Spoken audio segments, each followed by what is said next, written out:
سبيل إلى السلام يبريني طوقي إليه أنا يبريني الوجود الذي أبنى ولايته ربي وآدم بين الماء والطين. أعوذ بالله من الشيطان اللعين الرجيم. بسم الله الرحمن الرحيم. اللهم صل وسلم وزد وبارك على محمد وعلى آل محمد وسلم. وبعد السلام عليكم ورحمة الله تعالى وبركاته. balma ufulini wale nyumondo o awtayni watina aw mun sogli man nashrif la jabrani sanfe jamana kono jamana koka ambani Allah subhanahu wa ta'ala fe anga jamana alaka basigini be ani kliya alako o sabata konnana aw bismillah ka jamukan kene kono no e tijaniya blombay bi tijaniya blomba jamuka anyo ke konfenanti shejila konfenanti minye tijaniya blomba ere sababu ye ka sabu ke ala yu son ay wasijo belebele la o sijo yi akolobu bara u bela jelen kera bamako asay konnana. أعوذ بالله من الشيطان الرجيم بسم الله الرحمن الرحيم واعتصموا بحبل الله جميعا ولا تفرقوا واذكروا نعمة الله عليكم إذ كنتم أعداء فألف بين قلوبكم فأصبحتم بنعمته إخوانا وكنتم على شفا حفرة من النار فأنقذكم منها كذلك يبين الله لكم آياته لعلكم تهتدون ولتكن منكم أمة يدعون إلى الخير ويأمرون بالمعروف وينحون عن المنكر وأولئك هم المفلحون صدق الله العظيم. kene kono anga mabaw chaman kumbeno min sorolay anga jeka anyama daw fe biye dombay ñode fo nga discours kono tijaniya ye tariku miye tariku deninte ate komi nembo fo a fo kunye ka fendo fo min ka di mo kulola Cheikh Ahmed Tijan aka tarikan kono nana an ni bebe se ka ben sigila Cheikh Tijan kalande mbe taj Tijaniya kalande ni dina islam dina ma bebe se ka ben bari alay fendo no ya kira sallallahu alaihi wasallam ayo do di Cheikh Ahmed Tijan ma ka teme mazabu be kalanso fe ina fo kira e sengen ni degun ni dusubara minu ye Allah subhanahu wa ta'ala fe ka teme fe mimba to do mina be na kuma ere ka mazabu kan aka soro abe to beta don awakan ka mazabu ni ke chikomi ka be mine ina fo islamia e dina to be don chikomi ka dina kira to be bonye o ka bonye kono nana donc Tijani kalande o be ke maye mimbe islamia kulu to be bonye ka islamia kulu to be famuya donc Tijaniya nana ina fo fenye mimbe na islamia sigira tasamin kono kira fe sallallahu alaihi wasallam ni mawya nyini ka bo kono Tijaniya nana kana bla hukumu kilende kono donc islamia ni ke bendina ka ke kilinya dina dantemete dina mina o de la karamo cham ya fo Tijaniya kalande mbe be mumuda la ilaha illallah hakila kuma foi toko ta bolo foi warete fo ka islamia sigi akat sigilan lawale kan galeka minye ben ñogon famuya ani kelenya donc no o kalandenya nana to télévision so wala ma télévision so c'est follow paranya follow no enregistrement studio daile la donc a benyini Tijaniya kalande on fait baru bena don kene mi kan kene normante kuna funi e ka mauku bo siri kono donc Tijaniya kan kana ni yelendi yele mimbato maube Tijaniya famuya yo follow flana mimba to mauba don slameani minye hakika kono nana ode kuma ukanka sekana fo kana ni kuma uye mimba to abe don ko dina ni mana farafara likama ko tarika nin mana farafarali kama ka na ni bɛn ye tarika yɛrɛ kɔnɔna na ka na ni kelenya ye k'a dɔn ko tarika nin kalifa kɛ n fɛ a n'a mukadamu kelen o kelen jɔnw don bari o fɛnw fana bɛ yen an kana sɔn ka taa o filiw kan professeur Thiam da sera ma ka discours la min b'a to a bɛ k'an ɲɛna ko karamɔgɔw de ye Cheikh Ahmed Tijani ye min b'a to an bɛ ɲinɛ k'a fɔ an ka karamɔgɔw ye kalanden de ye tarika dɔ kɔnɔ et k'u bɛ kuma de lase la et que batuli diina tɛ an kana sɔn ka don glissement kɔnɔ donc radio ni studio ni kan kana ni enregistrement ni fɛnw de bari n bɛ tilen ko de fɔ Cheikh Ahmed Tijani y'o de fɔ ko n'ale kumakan n'a ni kira sallallahu alaihi wasallam t'a bilala balansi kɔnɔ n'a ma jɛngɛn ka taa kira ka fan fɛ ale ka kumakanw tɛ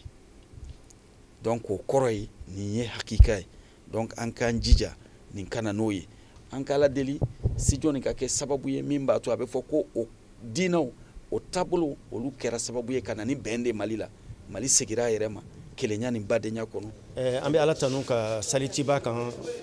ka diɲɛ ɲini ala fɛ a ka yafan bɛɛ lajɛlen ma anw Tijani kalandenw n'an ye tɔnba dɔ sigi k'o tɔgɔ ye ko Confenati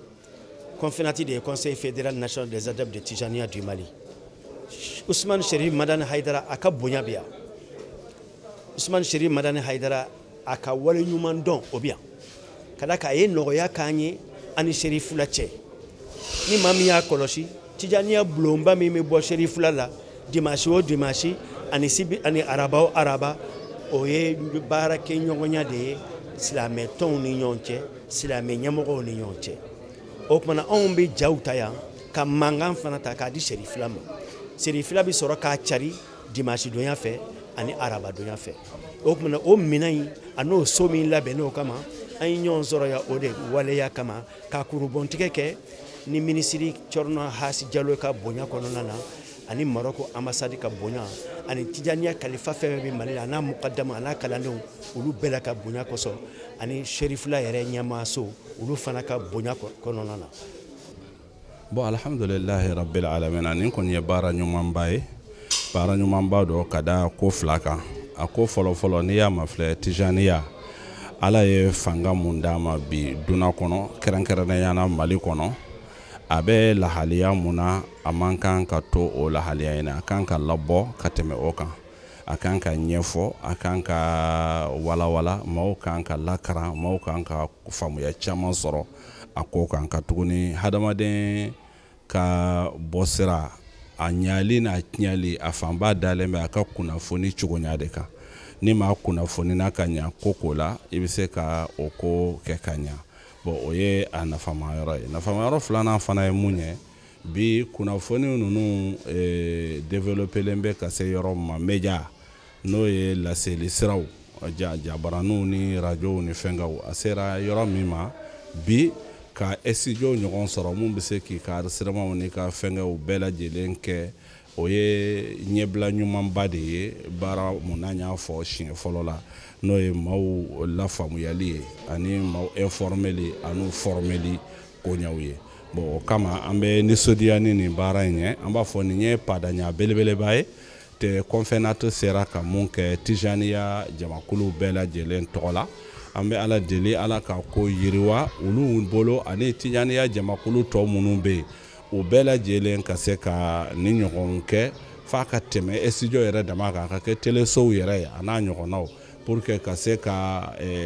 walawalali caman di silamɛw ma Tijaniya koɲɛw kan ani Tijaniya mɔgɔw yɛrɛ ka lahaliyaw cogoya kan kɛrɛnkɛrɛnnenya la an ka jamana kɔnɔ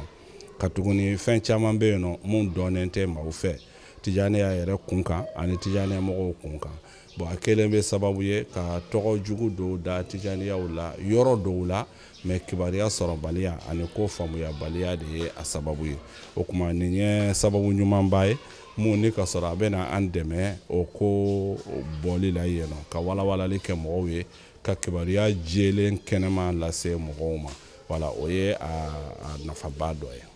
bon weleda fɔlɔ min bɛ yen nɔ n'o ye ka ɲɛsin fɔlɔfɔlɔ Tijaniya ɲɛmɔgɔw ma ala ye ɲɛmɔgɔya kalifa minnu ma a fɔlɔfɔlɔ o ye u tun cɛsirilen don u jirɔjalen don nka u ka dɔ fara jirɔja ni cɛsiri kan halisa yalasa u bɛ se ka mɔgɔw kunnafoni kosɛbɛ cogo min ka fɛnw ɲɛfɔ mɔgɔw ye mɔgɔw k'a dɔn kosɛbɛ cogo min bon filanan mun bɛ yen nɔ o bɛ fɔ an kalandenw fana ye fɛn fɛn ni tijaniya kalanden ye i k'a dɔn n'i bɛ don ko la i ka don a la ni sɛbɛ ye ka tuguni a fɔra kuranɛ yɛrɛ kɔnɔ a fɔra silamɛ ma ten de k'a fɔ ko alakira sallallahu alaihi wasallam a ka ɲɛfɔ ale ni a ka silamɛw bɛɛ lajɛlen bɛ o cogo la qul hadhihi sabili ad'u ila allahi ala basira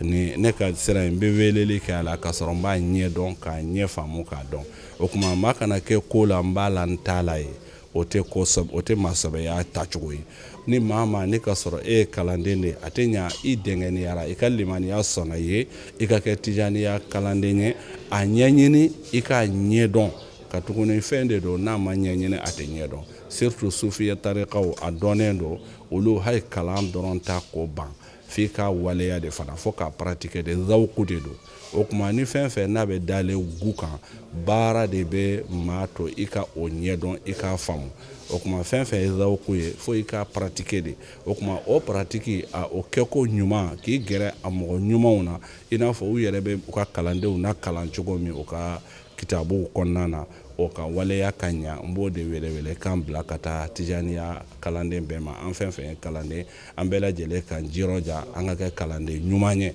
ka tuguni kalandenya de ka gɛlɛ tarika ko kɔnɔ ka tɛmɛ karamɔgɔya kan kalandenya de ka gɛlɛn ka tɛmɛ karamɔgɔya kan ni kalandenya ma se ka kɛ ka ɲa foyi tɛ se ka kɛ ka ɲa o tuma ala ka hakili ɲuman d'a ma ka faamuya cogo ɲuman d'a ma n'o tɛ tiɲɛ na kalon d'an yɛrɛlaw ka ca ko in kɔnɔ kosɛbɛ minnu bɛ fɛn wele u yɛrɛ ma mɛ ka sɔrɔ o t'o ye o tuma maa ka kan i ka hadamadenya yɛrɛ ka kan k'i bali o la n'i bɛ fɛn mun fɔ i yɛrɛ ma k'a ye tiɲɛ na i b'a mɛn caman da ne ye nin ye ne ye nin ye ne ye nin ye mɛ mun bɛ mɔgɔ kɛ o ye ka sɔrɔ o ma o sabati o ma ko ye misali la tijaniya mun filɛ nin ye caman bɛ kɔlɔsi bɛ caman bolo a b'a yɛrɛ danbeya k'ale ye tijaniya ye mɛ fɛn fɔlɔ-fɔlɔ min bɛ maa kɛ tijaniya ye i bɛ taa sɔrɔ o fɛn fɔlɔ-fɔlɔw t'a bolo a ma tarika baya minɛ karamɔgɔ ɲuman fɛ ka wazifa ni lazim ani adkaru tɔw n'o ye asrul jumaati ye k'olu wajibiya k'u la sabati i b'a sɔrɔ o sabatilen t'a bolo o tuma an dun b'a fɔ cogo min ni senbilanjirɔ bɛ maa min kɛ boso ye ni sen bɔra i bɛ bosoya la dɛ o tuma o cogoya kelen de don o tarika fana maa bɛ kɛ tarika den ye ni fɛn dɔw de ye fo olu ka sabati i k'o lawaleya i la ni ka sɔrɔ i t'o kɛ i mana tɔgɔ da i yɛrɛ la cogo cogo i tɛ o dɔw bɛ yen nɔ tijaniya ɲɛmɔgɔya tɔgɔ yɛrɛ b'o la mɛ i bɛ taa sɔrɔ u ka don o don lazim yɛrɛ sabatilen tɛ u ka wazifa yɛrɛ sabatilen tɛ tijaniya tanama kow bɛ yen nɔ a ba kɛmɛ u bɛ olu de kɛ su ni tile o tuma a tɛ se ka fɔ o ma ko tijaniya hakika la tiɲɛtigiw fɛ o tɛ tijaniya mɔgɔ yɛrɛ o tuma o yɔrɔnin in dɔrɔn n b'a fɛ k'o de wele bila bɛɛ lajɛlen ye ala ka an yɛrɛ k'a faamuya baw ye ka bɛɛ lajɛlen fana ka faamuya ɲuman dan bɛɛ ma ko ɲa k'an bɛɛ sawaba ma alhamdulillah nisɔndiyaba alhamdulillah rabbil alamina ne conférence membre ye kabini a sigira fɔlɔ don min na 2011 kana bi min na alhamdulillah an ka réunion bɛɛ président ni bureau mɔgɔw bɛɛ an ka hami ye min ye c'est pour que tarika in tijaniya ka se ka dɔn a ka se ka dɔn an yɛrɛ tijaniyaw cɛla ka se ka dɔn jamana kɔnɔna na an ka se ka a baara ni a kɛ faamuya ko ɲuman ka cɛri ka di silamɛ bɛɛ ma pour que tarika in ka se ka cɛri mali bɛɛ kɔnɔna na alhamdulillah ni ye an ye baara caman kɛ dɛ mais ni ya a fanba de ye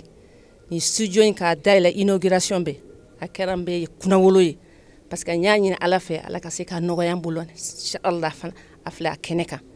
donc studio do tijaniya kalandenw bɛɛ a zawiyaw bɛɛ u bɛ yɔrɔ yɔrɔ sisan a bureau sigira yɔrɔ bɛɛ la alhamdulillah studio ni anw de ta ye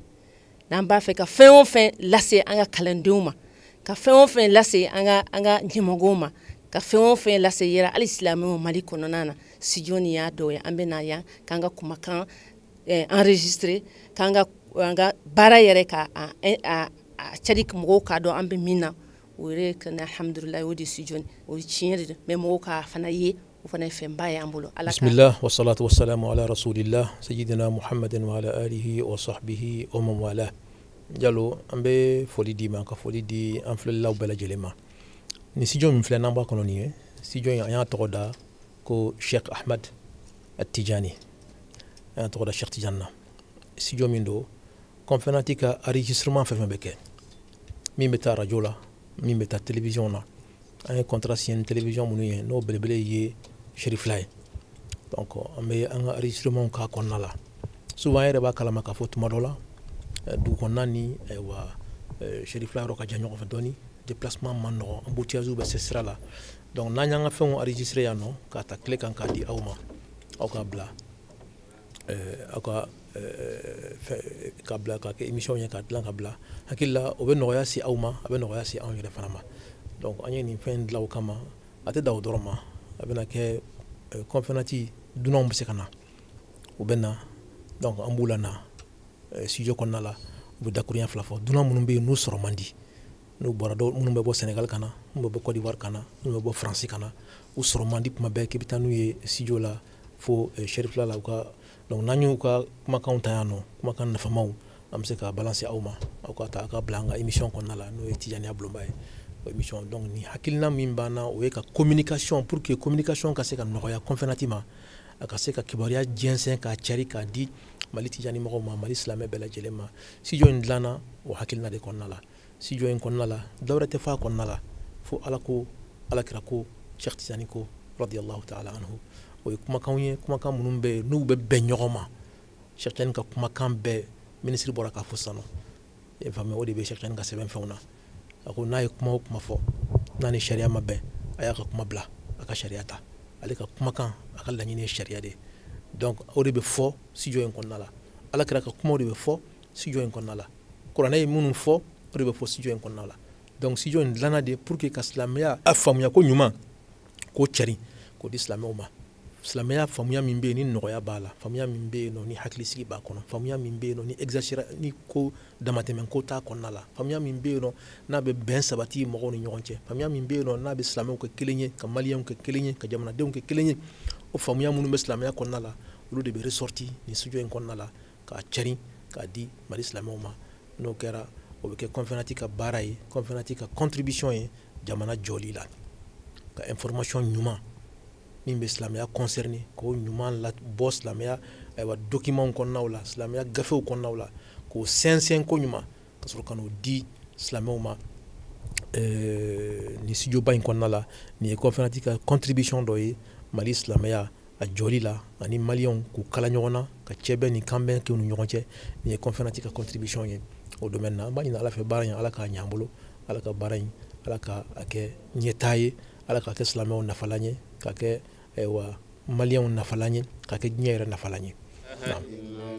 لا إله إلا الله لا إله إلا الله لا إله إلا الله لا إله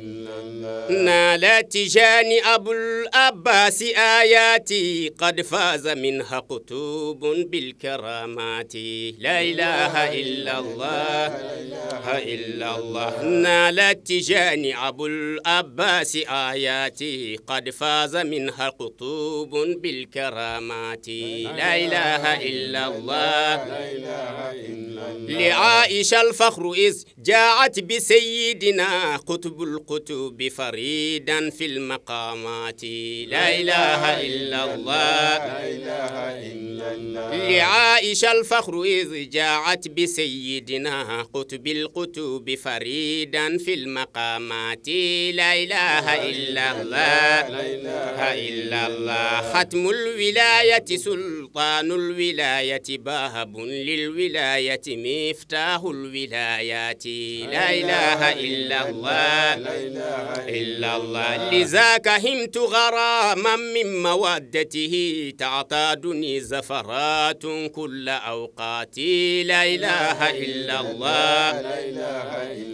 أقسمت بالطور أن الشيخ يهملني مدا كأنه هنين كالغبارات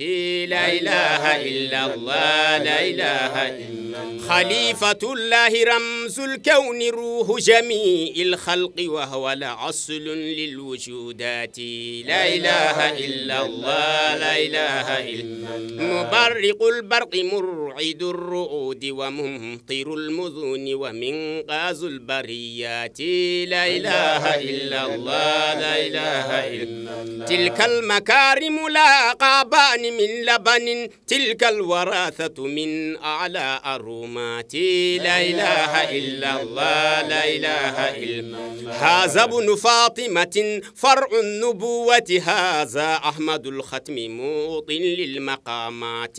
لا إله إلا الله لا إله إلا الله هذا الذي منه أرجو كل عاونة إلى الفتوح وتصهيل المرامات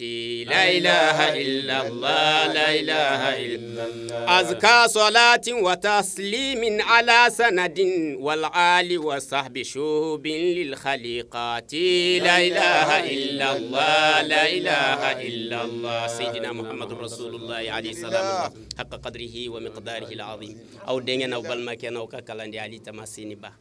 كابو سيغو حضرة المنيرية كوننا إن شاء الله الحمد لله